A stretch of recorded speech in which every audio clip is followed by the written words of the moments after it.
En direct du Salon international de l'agriculture, depuis le stand de la coopération agricole. Yomoni, leader français de la gestion d'épargne en ligne, présente Sud Radio, Osez investir, Thomas Binet. On est toujours au Salon de l'Agriculture. On investit aujourd'hui, comme chaque dimanche, sur Sud Radio. Toujours avec vous, Thomas Binet. Et aujourd'hui, dans l'agriculture, tout simplement. On va parler de quoi? Eh bien, on va parler d'abord d'investir dans le vin. Ensuite, la deuxième question qu'on va se poser, est-ce une bonne idée d'investir dans les terres agricoles? Et pour en parler, on reçoit Simon Bestel, qui est cofondateur de FEV. FEV, ça veut dire ferme en vie, Jean-Marie. C'est joliment dit. Et on terminera avec Olivier Maltès, notre expert en marché financier. Eh bien, il va nous parler d'investissement dans les matières premières. Donc, vous avez vu un numéro 100% agricole. Bon, mais c'est formidable. Tout de suite, on explique quelque chose. Sud Radio, Osez investir, le conseil de la semaine.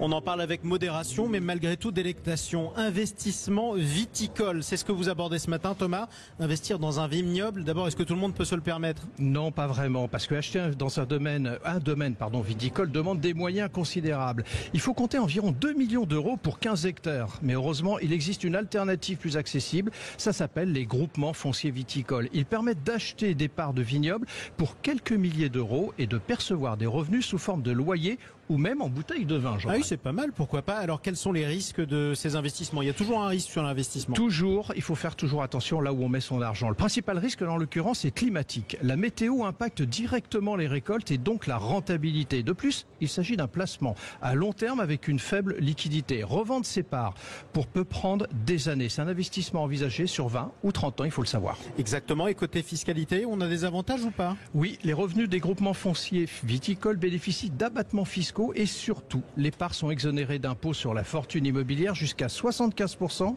sous certaines conditions. À la revente, après 23 ans, la plus-value est totalement exonérée d'impôts. Bon, écoutez, c'est bien noté. En tout cas, je précise qu'on reparlera de l'actualité du vin comme chaque dimanche à 13h dans Invino avec Alain Marty. Mais tout de suite, on reçoit votre invité, mon cher Thomas. Haussmann Executive Search, leader du recrutement sur les métiers de la finance et de l'immobilier, présente Sud Radio, Osez investir, l'invité. Notre invité en direct du Salon de l'Agriculture, c'est Simon Bestel, le cofondateur de FEV. Bonjour, bienvenue. Bonjour, merci. Bienvenue sur Sud Radio. Vous êtes venu avec un beau bonnet bleu avec marqué FEV en gros. Ça veut dire ferme en vie. Alors concrètement, c'est une foncière agricole spécialiste de l'installation. Ça permet aux épargnants d'investir dans des terres agricoles et de financer la reprise de fermes menacées de disparition par de nouveaux agriculteurs. On a bien besoin de vous par les temps qui courent. Ça tombe très bien que vous soyez l'invité de Thomas Binet. Simon Bestel, on va commencer par un chiffre impressionnant. Chaque année, 10 000 fermes disparaissent, ce qui représente à peu près 180 fermes chaque semaine, principalement des petites et moyennes. Le constat est alarmant ? Oui, tout à fait. Il est extrêmement alarmant puisque avec ce manque de reprise, effectivement, on va voir soit disparition de fermes, tout simplement, soit un fort agrandissement des fermes avec, lié à ce fort agrandissement, des changements d'orientation agricole. Et pourtant, les terres agricoles françaises sont 10 fois moins chères que celles de nos voisins. Et pour autant, nous devons encore beaucoup importer. C'est quoi les raisons ?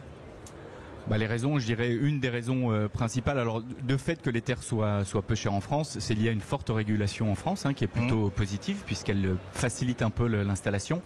Après, une des grosses problématiques, c'est le revenu des agriculteurs, soyons clairs. Aujourd'hui, les agriculteurs français ne sont pas suffisamment payés pour leur production qui sont en moyenne bien plus qualitatives que dans d'autres pays. Alors vous avez mis en place un système, ça s'appelle FEV, donc effectivement ferme en vie. En quelques mots, c'est quoi votre modèle ? Alors le modèle, c'est de collecter de l'épargne citoyenne, donc vous et moi, au sein d'une foncière solidaire qui va ensuite investir cet argent dans la reprise d'exploitation agricole qu'on va mettre à disposition de jeunes agriculteurs qui ont un projet agroécologique, donc en bio, avec de la préservation des haies, des zones humides. Et ces agriculteurs vont bénéficier d'une option d'achat, c'est-à-dire qu'une fois qu'ils sont installés, à tout moment, ils peuvent décider, s'ils le souhaitent, de récupérer la pleine propriété de l'exploitation qu'on leur a louée entre-temps. Alors pour être très clair, on parle de l'exploitation, on ne parle pas du foncier. Alors on parle de l'exploitation, on parle des bâtiments et des terres agricoles, mais nous, on n'investit pas dans le matériel ou le cheptel. Ça, c'est l'actif de production qui reste la propriété de l'agriculteur. Alors ce modèle a déjà séduit quand même des milliers d'épargnants qui ont investi près de 30 millions d'euros, ce qui a permis donc l'installation d'une quarantaine de jeunes agriculteurs sur une trentaine de fermes aux 4 coins de France. C'est bien ça? C'est exactement ça. On est même à plus de 50 agriculteurs installés aujourd'hui et 36 fermes, oui. Vous sentez un mouvement Alors on sent vraiment qu'il y a une appétence à la fois auprès des investisseurs. Les gens sont très intéressés de pouvoir investir leur argent, leur épargne pour la reprise de ferme et un peu le changement d'orientation de l'agriculture. Et on sent aussi une vraie dynamique auprès des jeunes. Il y a énormément de jeunes qui sont intéressés par l'installation en agriculture, mais une des grosses difficultés, c'est qu'une ferme, c'est extrêmement cher. C'est plusieurs centaines de milliers d'euros, voire millions d'euros à reprendre. Et un jeune qui s'installe, c'est quasiment impossible, à moins d'hériter de la ferme de ses parents. Oui, donc ils n'ont pas les moyens, et pour autant c'est eux que vous visez, très Oui, clairement. c'est tout à fait eux qu'on vise, parce qu'ils ont souvent envie d'une autre approche de l'agriculture, plus vertueuse, on va dire. Alors, vous disiez que c'était alimenté par vous et moi, tout à l'heure, ce type de foncière. Dans quelle proportion? Parce qu'il y a des particuliers, mais il n'y a pas que des particuliers, des institutionnels aussi peuvent verser. Tout à fait. Alors, à peu près 2/3 des investisseurs sont des particuliers qui mettent entre 500 € et plusieurs dizaines, voire centaines de milliers d'euros. Et des institutionnels comme la Banque des Territoires, certains fonds d'investissement à impact, des assureurs qui viennent également financer cette transition. Et ces foncières créent des SCI, Société Civile Immobilière, c'est bien ça? Effectivement, pour chaque acquisition, en fait, on a la foncière en tête qui crée une SCI pour reprendre une ferme, ce qui permettra ensuite, si l'agriculteur le souhaite, de racheter la SCI pour être propriétaire de l'ensemble du foncier détenu. Et ça s'appelle un bail rural derrière? Derrière, effectivement, il y a un bail rural de 25 ans, donc de longue durée, pour mettre à disposition ces terres à l'agriculteur. Simon Bestel, on va parler rentabilité, parce que malgré tout, même si on parle agriculture, il faut quand même parler rentabilité, parce que c'est ce qui permet aussi après aux agriculteurs d'en vivre correctement. Quel est le rendement, là en revanche, pour l'investisseur? Alors le rendement, il est pas très élevé si on considère uniquement la partie loyer et revalorisation du prix des terres. Il va être entre 2 et 3%. D'accord. Le gros intérêt, c'est quand même un investissement peu risqué. Comme vous le disiez, les terres agricoles en France sont peu chères, donc il y a peu de risques de baisse des prix sur les terres agricoles. Mais il y a aussi un avantage qui est une réduction fiscale. Il y a 25% de réduction d'impôt à l'investissement pour les particuliers qui investiraient dans cette foncière. Ce qui veut dire que c'est un investissement aussi à long terme. Tout à fait. C'est au moins la détention des parts sociales de la foncière d'au moins 7 ans pour pouvoir bénéficier de cette réduction d'impôt. Un investisseur, quand vous parlez avec eux, c'est quoi la motivation qui les amène, je parle des particuliers en particulier évidemment, à mettre de l'argent dans ces types de foncières? Alors le premier intérêt pour eux, c'est vraiment la transition, c'est pouvoir installer des jeunes qui vont avoir des projets en bio, des circuits courts, vraiment bénéficier à cette transition nécessaire de l'agricole. C'est vraiment la première raison. Oui, c'est important ce que vous dites, parce que vous parlez de transition, donc de bio, ça veut dire que c'est pas une agriculture comme avant. On accompagne autre chose. Exactement, on essaye de réorienter un peu l'agriculture, avoir une logique d'adaptation, parce qu'on sait que le changement climatique va fortement impacter, par exemple, dans vraiment une logique d'adaptation et de changement des trajectoires. Et après, évidemment, il y a aussi une logique patrimoniale. On le disait, c'est relativement peu risqué et c'est un bon outil pour transmettre à ses enfants, par exemple, ou ses petits-enfants, un patrimoine vertueux. On sait ce qu'on a acheté, on sait que c'est un impact positif sur la société et on peut être fier de le transmettre. Oui, parce que les avantages fiscaux, il faut quand même en parler aussi un instant. Entre autres, la réduction d'impôt de 25%. Oui, tout à fait. Si l'investissement est préservé pendant 7 ans. Et puis l'exonération totale de l'IFI en l'occurrence. Tout à fait, puisque c'est un investissement dans des SCI, dans du foncier. Donc IFI, on rappelle, impôt sur la fortune immobilière. Tout à fait. Simon Bestel, vous voyez comment l'avenir de l'agriculture avec tout ce type d'initiative, vous en portez une, mais il y en a bien d'autres également, il faut le dire. Comment vous voyez l'avenir de l'agriculture du côté investisseur?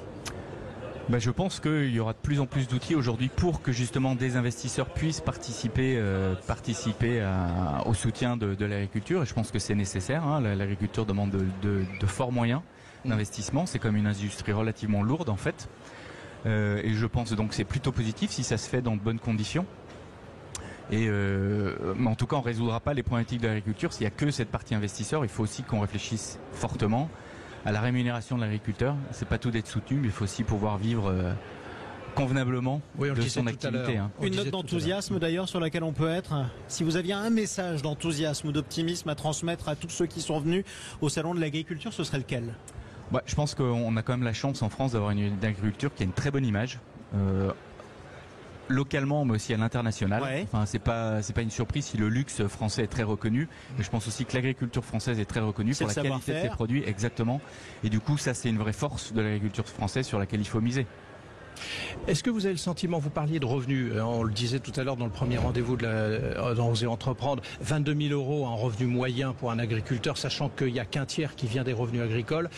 Comment on peut doper ça? Parce qu'aujourd'hui, les agriculteurs, très concrètement, dans un couple, il y en a un des deux qui doit travailler en dehors de l'exploitation. Alors il faut se méfier, il y a des agriculteurs qui gagnent bien mieux leur vie. Bien sûr, les grosses exploitations. Grosses exploitations ou des gens qui ont trouvé des niches qui sont très rémunératrices parce qu'ils maîtrisent mieux leur circuit de distribution, mieux la valeur ajoutée produite sur la ferme et donc ils peuvent gagner très convenablement leur vie. Donc moi je pense qu'il y a une vraie problématique ou un vrai besoin aussi de formation des agriculteurs pour avoir une meilleure maîtrise de leur marché, une meilleure maîtrise de la valeur ajoutée sur la ferme qui peut permettre aussi d'augmenter le revenu. Donc la formation, ça sera le mot d'ordre. C'est certainement une clé. Bon, merci, merci à vous d'être intervenu sur Sud Radio, Simon Bestel. Je le rappelle, cofondateur de FEV, Ferme en Vie. Où est-ce qu'on vous trouve? Sur notre site www.fev.co.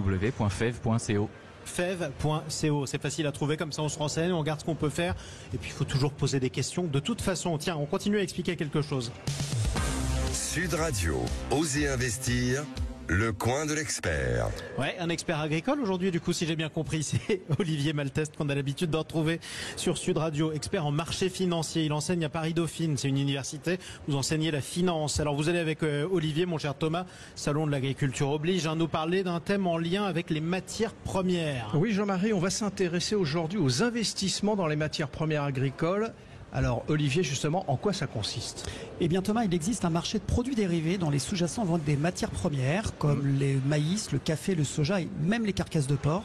Et comme il existe des produits dérivés, vous pouvez trouver des véhicules, des fonds d'investissement qui vont vous y donner accès en tant que particulier. Mais on est d'accord Olivier, ce n'est pas très commun en définitive. Oui, et c'est même un investissement qui est mal vu pour des raisons ESG, pour le E, l'environnement, dans certaines cultures qui vont être très consommatrices d'eau par exemple, mais surtout pour le S, le social, car investir sur les matières premières, c'est espérer leur hausse et donc potentiellement affecter la sécurité alimentaire des populations les plus vulnérables. Alors le G, vous le citez pas, mais c'était gouvernance, mais il n'avait pas beaucoup d'importance dans le cas présent. Ces produits dérivés, Olivier, sur les matières premières sont donc, si je vous comprends bien, considérés comme immoraux.